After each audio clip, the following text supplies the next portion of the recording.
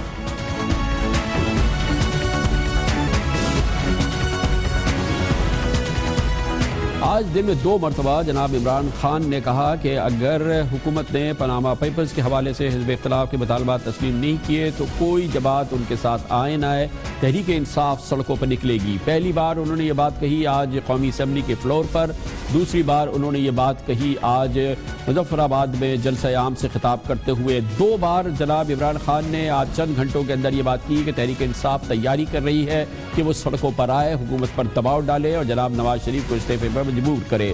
سڑکوں پر آنے کی بات کر رہے ہیں جناب عمران خان ایک بار پھر. سنسیئر اکاؤنٹیبلٹی کے لیے پرائم منسٹر اپنے آپ کو نہیں پریزنٹ کریں گے. میں آج میں باقی اپوزیشن کی طرف سے تو نہیں کہہ سکتا، میں اپنے اور اپنی پارٹی کی طرف سے کہہ سکتا ہوں کہ ہمارا پھر ڈیموکریٹک رائٹ ہوگا کہ ہم سڑکوں کے اوپر نکل کے انصاف.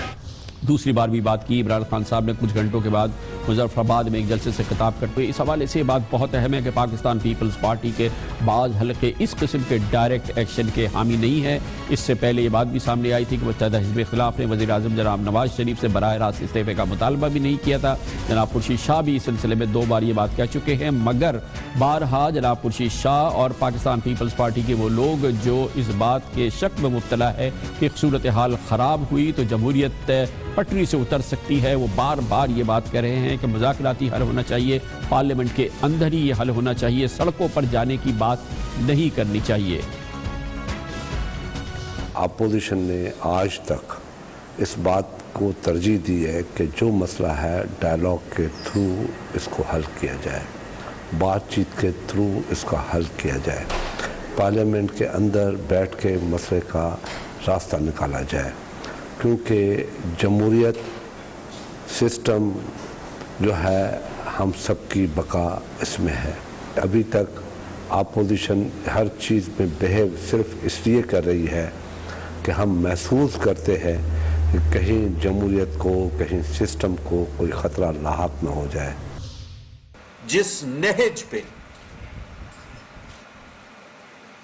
چیزوں کو لے جایا جا رہا ہے اس سے یہ محسوس ہو رہا کہ ایک بار پھر نظام کو، آئین کو اور جمہوری اداروں کو کوئی خطرہ۔ اس حوالے سے دو بہت اہم واقعات ہیں جو اسی ماہ میں ہوئے ہیں، اور اس میں سے پہلا واقعہ بہت اہم ہے جو گزشتہ منگل کو ہے، جب chief of army staff general Raheel Sharif نے وزیر اعظم جناب نواز شریف سے ملاقات کی تھی، اور انتہائی مقتدر ذریعوں نے ہمیں بتایا ملاقات کے دوران چیف آف آرمی اسٹاف نے اس بات پہ زور دیا تھا کہ پاناما پیپرز کے حوالے سے جو سیاسی طوفان اس وقت مچا ہوا ہے، اس پر فوری طور پر قابو میں آنے کی ضرورت ہے۔ اس چیز کو ہر صورت میں کنٹرول میں کرنے کی ضرورت ہے، کیونکہ موجودہ حالات میں جب پاکستان دہشت گردی کے خلاف جنگ لڑ رہا ہے، دوسری جانب اس کی سرحدوں پہ خطرات ہیں، حالات غیر یقینی ہیں، یہ موجودہ سیاسی تلاطم پاکستان کی موجودہ صورتحال کے حوالے سے بہت ہی خطرناک ثابت ہو سکتا ہے، اس لیے اس پر فوری طور پر قابو پانے کی ضرورت ہے۔ حکومت اور حزب اختلاف کے درمیان مسئلہ chief justice of Pakistan, supreme court of Pakistan کے ذریعے حل ہوتا، یہ امکان بھی اب سے چند روز قبل ختم ہوا، جب چیف جسٹس آف پاکستان جناب جسٹس انور ظہیر جمالی نے پاناما لیکس پر تحقیقاتی کمیشن بنانے کی حکومتی درخواست کو 3 ہفتے التوا میں رکھنے کے بعد مسترد کر دیا تھا، اور جو حکومتی خط تھا اس میں مختلف جو مسائل تھے اس کی طرف نشاندہی کی تھی۔ اس طرح سے سپریم کورٹ کے ذریعے مسئلہ حل ہو، وہ بھی صورتحال پیدا نہیں ہوئی تھی۔ دوسری جانب چیف آف آرمی اسٹاف کا کہنا کہ اس مسئلے کو فوری طور پہ حل ہو جانا چاہیے، وہ بھی بہت اس کی اپنی جگہ اہمیت ہے، اور اسی دوران حکومت اور حزب اختلاف کے درمیان مسلسل اس وقت جو کشمکش جاری ہے، جو تو میں جاری ہے، اس میں ایک بار پھر جناب عمران خان کا یہ کہنا کہ وہ ان کی پارٹی سڑکوں پر آنے کی تیاری کر رہی ہے، وہ سڑکوں پر آ سکتی ہے، کیا یہ وہ پوری صورتحال ہے جو ایک بار پھر کسی تھرڈ امپائر کو بلائے گی جس کے ذریعے اس پورے مسئلے کا حل نکالنا ہو؟ اس پر ہم بات کرتے ہیں، اور اس کے لیے ہمیں جوائن کیا ہے ممتاز سیاسی تجزیہ کار اور سینئر صحافی جناب عامر ضیاء نے۔ بہت بہت شکریہ عامر ضیاء صاحب۔ یہ بتائیے گا کہ کیا ہو سکتی ہے اس پورے ماحول میں صورتحال آؤٹ آف کنٹرول، اور ایسی صورتحال ہو کہ پھر تیسرے فریق کو آنا پڑے اور پھر مداخلت کرنی پڑے؟ ہے اتنی خراب یہ صورتحال؟ دیکھیں جناب، جب سے وزیر اعظم نواز شریف صاحب کی حکومت برسر اقتدار آئی ہے، اس وقت سے ہم دیکھ رہے ہیں کہ سیاسی محاذ آرائی کی کیفیت جاری و ساری ہے۔ مسلسل ملک جو ہے ایک عدم استحکام کا شکار ہے۔ اچھا، یہ کسی بھی ریاست کے لیے زہر قاتل ہوتا ہے کہ اگر پولیٹکس آف کنفیڈریشن بہت زیادہ بڑھے۔ اچھا، اب اس میں ہم دیکھتے ہیں کہ لوگوں کو توقع تھی کہ وزیر اعظم جب پارلیمنٹ میں آئیں گے تو وہ کوئی ایسا بیچ کی راہ نکالیں گے جہاں پر مفاہمت ہو سکے، لیکن ان کا موڈ جو تھا ڈیفائنس کا تھا۔ انہوں نے مجسم ایک احتساب کی بات کی جو یقیناً اپوزیشن کو کے لیے قابل قبول نہیں ہے۔ تو اس کا کیا نتیجہ نکلے گا؟ نتیجہ یہی نکلے گا کہ جناب محاذ آرائی میں اضافہ ہوگا، جو کہ نہ صرف حکومت کے لیے بلکہ میرے خیال میں ملک کے لیے اچھا نہیں ہے۔ اچھا، اس کا ایک اور جو خدشہ ہے کہ اگر سیاسی قوتیں اپنے معاملات کو خود سے حل نہیں کر سکیں گی تو پھر یقیناً جو تھرڈ پلیئر ہے اس کو موقع ملے گا۔ موقع کیا ملے گا؟ پھر ضرورت بنے گی اس کی کہ وہ آ کے مداخلت کرے اور چیزوں کو زور ڈالے سیاسی پلیئرز پہ کہ بھائی آپ اپنا قبلہ و کعبے کو درست کریں اور اپنا احتساب کریں، اور وہ احتساب نہیں کرتا تو پھر اس بات کا یقیناً خدشہ ہوگا کہ جو وہ قوتیں جو چاہتی ہیں کہ جب ظاہر ہے کہ اپوزیشن تنگ آ کر، وہ کہتے ہیں تنگ آمد بجنگ آمد، تو سڑکوں پر آئے گی۔ جب سڑکوں پر آئے گی تو یقیناً چیزیں جو ہیں وہ ہاتھ سے نکل سکتی ہیں۔ تو میرے خیال میں جتنا جلد ریزالو ہو اور آئین کے تحت ہو، اگر نہیں ہو سکے گا تو پھر ایکسٹرا کانسٹیٹیوشنل کی بات کو ہم خارجی امکان نہیں قرار دے سکتے۔ اس کی خود کتنی امپورٹنس ہے کہ چیف آف آرمی اسٹاف نے پرائم منسٹر سے جو اپنی ملاقات ہوئی تھی اس میں باور کرایا تھا اس بات کا اس پاناما پیپرز کے معاملے کا فوری طور پہ حل ڈھونڈا جائے، کیونکہ یہ ملک کی سلامتی کے حوالے سے ایک خطرناک عمل ہے جو اس وقت ملک منتشر ہے جس انداز میں۔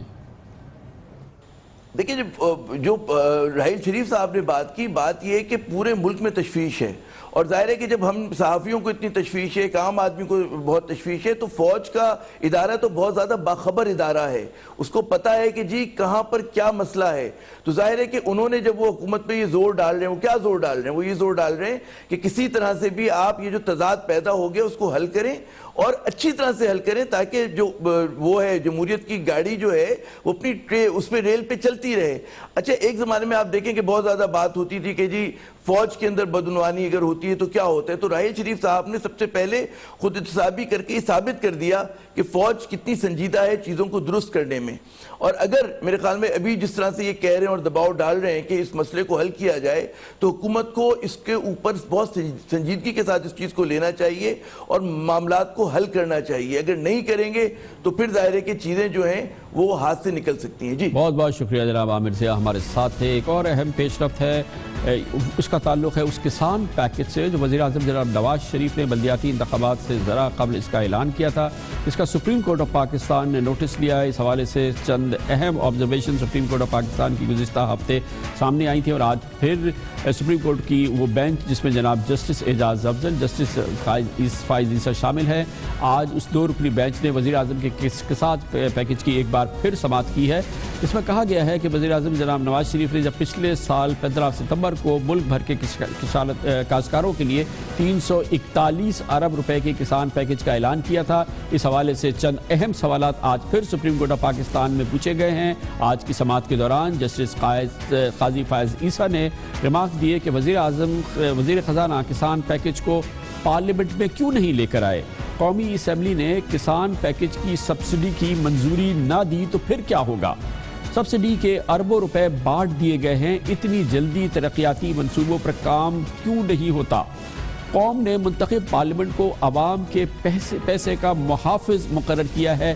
یہ کہنا تھا جسٹس قاضی فائز عیسیٰ نے. انہوں نے کہا جب آپ نے معاملات پارلیمنٹ میں نہیں لانے ہوتے تو پارلیمنٹ کو تالا لگا دے. جسٹس قاضی فائز عیسیٰ کے بہت اہم ریمارکس ہیں کسان پیکج کے حوالے سے. انہوں نے کہا کہ اس میں سبسڈی دی گئی ہے, اربوں روپے بانٹ دیے گئے ہیں, پارلیمنٹ سے اس کی منظوری نہیں لی گئی ہے. پارلیمنٹ اگر اسے نامنظور کر دے تو پھر کیا ہوگا. اس سے پہلے بھی اب سے 5 روز قبل سپریم کورٹ نے اسی کیس کے دوران سماعت کی تھی اور اس دوران بھی جسٹس قاضی فائز عیسیٰ نے حکومت سے پوچھا تھا کہ کیا آئین میں وزیر اعظم کے اس طرح کے ثواب دیدی فنڈ کا ذکر ہے. وزیر اعظم اس طرح سے ثواب دیدی فنڈ استعمال کر سکتے ہیں. جج صاحب نے سپریم کورٹ کے جج نے یہ بھی پوچھا تھا کہ حکومت نے کھاد کے کارخانوں کو کس قانون کے تحت سبسڈی دی. یہ بھی سپریم کورٹ آف پاکستان نے پوچھا تھا کہ کیا کسان پیکج پہ اربوں روپے سبسڈی کی منظوری کی بجٹ میں منظوری لی گئی تھی. بجٹ میں اس چیز کی موجودگی تھی یا نہیں تھی, یا اس کے باوجود یہ پیکج دے دیا گیا. کسان پیکج کی بڑی اہمیت ہے. گزشتہ سال جب اس کا اعلان کیا گیا تھا, بلدیاتی انتخابات ملک میں ہونے والے تھے, تجزیہ کاروں کا خیال یہ تھا کہ اس کسان پیکج کا اعلان سے براہ راست بلدیاتی الیکشن پر اثر انداز ہونے کی کوشش کی گئی ہے.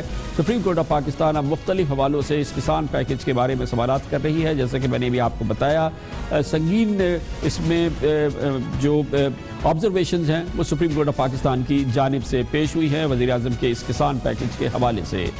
اس کے ساتھ ہی ہمارے آج کے پروگرام کا اختتام ہوتا ہے. کل آپ سے پھر ملاقات ہوگی. کل تک کے لیے کامران خان کو اجازت. اللہ حافظ ناصر.